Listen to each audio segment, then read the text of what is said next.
The sign of true, authentic love is the cross.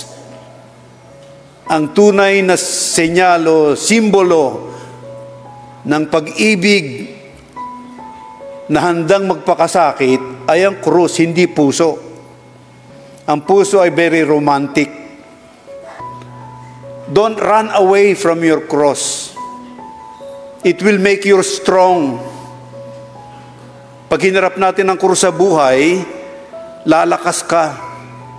Kung kaya nga tuwing linggo, isang utos ng Diyos na tayo ay magsimba. Makinig sa Kanya.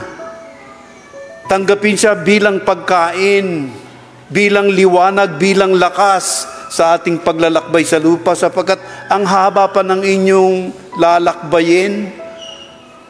Ang krus sa inyong buhay, God will make it holy. With your cross, you will go to heaven.